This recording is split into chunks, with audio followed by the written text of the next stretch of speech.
নমস্কার বন্ধুরা, আবার চলে এসেছি দুই দিদি রান্না করে। তো রান্নাটা কি হচ্ছে আপনারা দেখতে থাকুন। করব কাঁচা কলা আর আলু দিয়ে কোপ্তা কারি করব। তো কাঁচা কলাটা আমি সেদ্ধ করে রেখেছি, এখন এটাকে চটকাবো, ভালো করে চটকিয়ে নিয়ে তারপরে যা যা উপকরণ দিয়ে এটাকে মাখবো এবং কোপ্তাটাকে রেডি করব, করে তারপরে স্টেপটা আপনাদেরকে দেখাবো। আপনারা পাশে থাকুন, দেখতে থাকুন। কাঁচা কলার কোপ্তা কারি রান্না করার জন্য আমার লাগবে হলো গিয়ে বেসন, একটু কাজু, একটু কিশমিশ, ধনে বাটা, লঙ্কা বাটা, হলুদ গুঁড়ো, চিনি, সরষের তেল, নুন, আদা বাটা, গোটা গরম মশলা, জিরা, তেজপাতা আর শুকনো লঙ্কা লাগবে ফোড়নে, কাশ্মীরি লঙ্কার গুঁড়ো লাগবে, আর লাগবে হলো গিয়ে জিরে বাটা। কাঁচা কলার খোসাগুলো বেটেও খাওয়া যায়। হ্যাঁ, রেখে দিব, তো পরে একদিন রেসিপি করব, ফ্রিজে রেখে দিব। এখন একদম কচুর শাকের মতো লাগে। হ্যাঁ, এটা কচুর শাকের মতনই করব, করে দেখাবো। খেতে খুব দারুণ, সেদ্ধটা দারুণ হচ্ছে। দেখো দিদি, হাত দিয়ে ব্যথা হবে না তো হাতে? তাহলে চটকাও তুমি আস্তে আস্তে, আমি ছুলতে থাকি।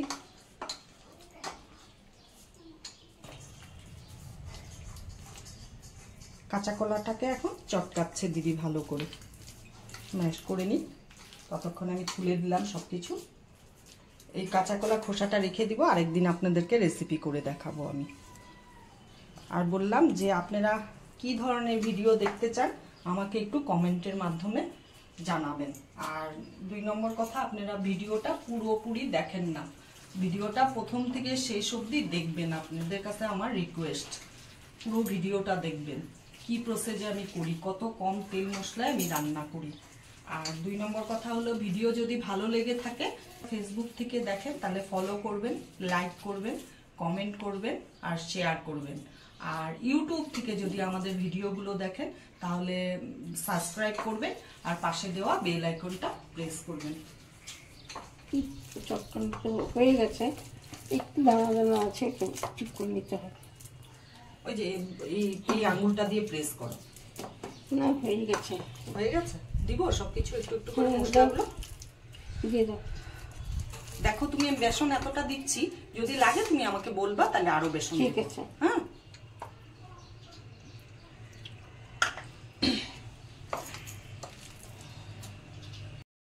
ধনে বাটা দিচ্ছি, একটু আদা বাটা দিচ্ছি,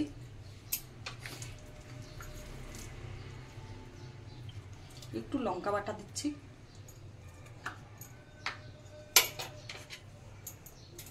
একটু কাশ্মীরি লঙ্কার গুঁড়ো দিচ্ছি, একটু হলুদ দিচ্ছি, একটু এতটুকু চিনি দিচ্ছি,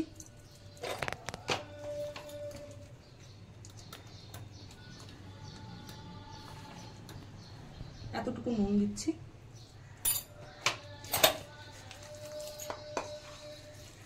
এবার এটাকে আমি ভালো করে মেখে নেব। দেখে নাও, বেসনটা লাগলে আমাকে বলো।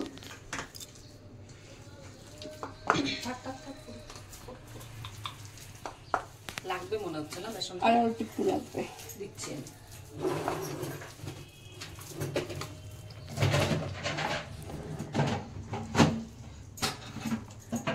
দেখো,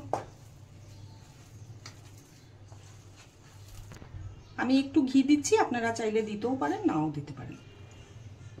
স্মেলটা খুব ভালো আসে ভিতরে। একটু গরম মশলা গুঁড়াও দিচ্ছি।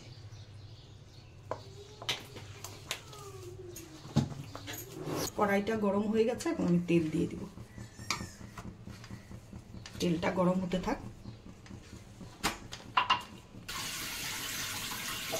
এটার ভিতরে একটা কাজুর টুকরো আর একটা কিশমিশ দিচ্ছি, দিয়ে মুখটা বন্ধ করব ভালো করে। এইভাবে করে খেয়ে দেখবেন একবার, কাঁচা কলার কোপ্তা কারি নিরামিষ দিনে দারুণ টেস্ট হয়।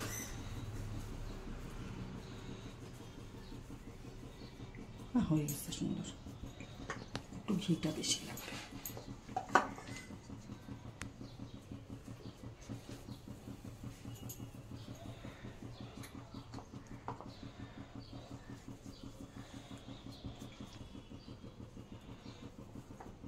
একটু বেশি লাগছে। লাগুক, আমার কোনো চিন্তা নাই তো, তুমি করতে থাকো আরামে।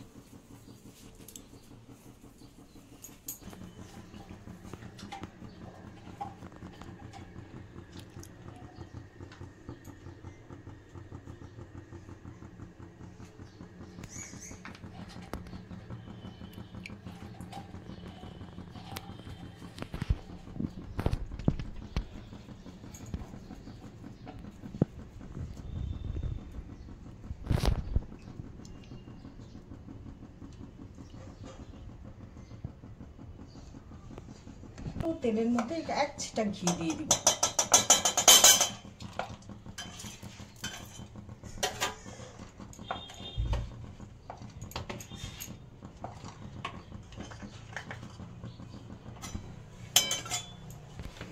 সবগুলো হয়ে গেছে আমাদের কাঁচা কলার কোফতা। এখন আমি আস্তে আস্তে ভাজবো সব।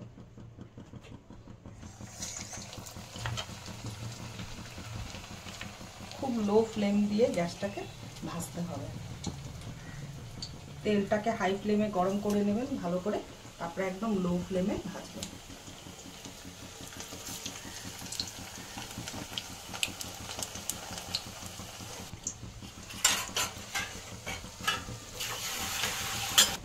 যতক্ষণ না এই কোফতাগুলো নিজের থেকে এরকম করে নাড়ানো যায় ততক্ষণ আপনারা নাড়বেন না, তাহলে ভেঙে যাবে।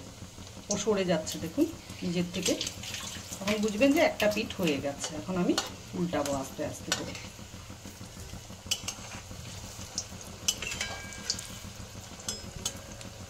ঠিক এই কালারটাই হবে কোফতার। আমি কোফতাটা ভাজা হোক ততক্ষণে মশলাটা রেডি করে নিই। এটার মধ্যে আদা বাটা আছে, এখানে হলুদ গুঁড়ো দিয়ে দিচ্ছি, আর দিচ্ছি হলো গিয়ে কাশ্মীরি লঙ্কার গুঁড়ো, আর দিচ্ছি ধনে বাটা,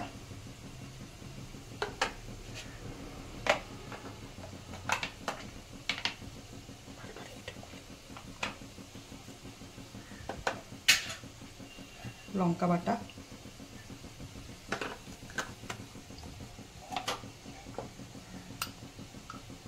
জিরে বাটা, চিনি, একটু কোফতা কারি, একটু মিষ্টি মিষ্টি লাগবে। এবার নুন মিষ্টিটা যার যার বাড়ির স্বাদ অনুসারে দিবেন। নুন দিচ্ছি, কোফতা একটু মেখেছি নুন, এখন সেই বুঝেই নুনটা দিব। ব্যাস, এই কোফতাগুলো আমার ভাজা হয়ে গেছে, নামিয়ে নিচ্ছি। ঠিক এইভাবেই ভাজবেন। বাদ বাকি কোফতাগুলো এখন ভাজবো।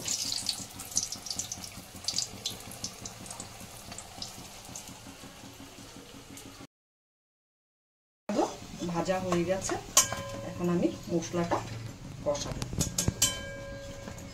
দেখো দিদি, তেল এটুকু তো লাগবেই না কোফতাতে? হ্যাঁ, টেনে দিবে না?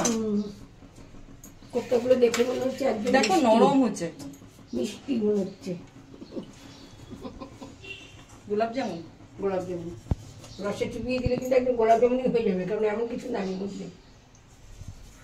ফোড়নে আমি শুকনো লঙ্কা, দারচিনি, এলাচ আর তেজপাতা আর গোটা জিরা দিচ্ছি।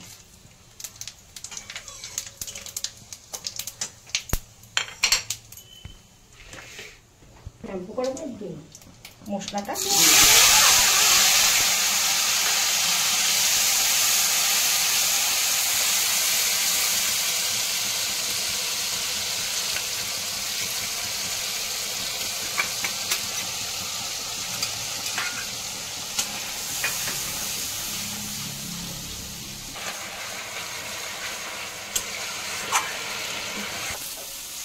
মশলাটা কষানো হয়ে গেছে, মশলা দিয়ে পুরো তেল ছেড়ে দিয়েছে। তেলটা একটু বেশি দিয়েছি যেহেতু ছানার কোফতা।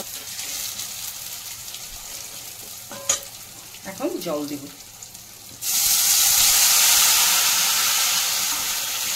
দিদি আর একটু জল দিব? হ্যাঁ, একটু লাগবে, বড়া তেল মেরে ঠিক আছে। End of the moral story. ঝোল ফুটে গেছে, এখন কোফতাগুলো দিয়ে দিচ্ছি ঝোলের মধ্যে। সেই তেলটা দেখা যাচ্ছে না এখন আর, দেখো মশলাও কম, তেলও কম হলে আর কি আর খাওয়া যায় নিরামিষ খাওয়া?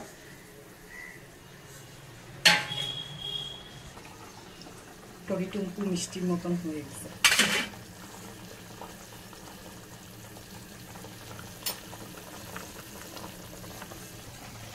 এখন গরম মশলা বাটা দিচ্ছি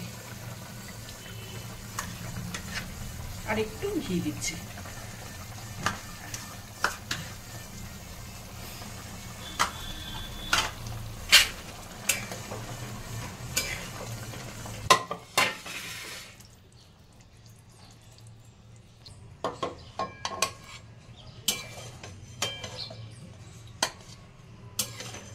দেখতে খুব সুন্দর হয়েছে।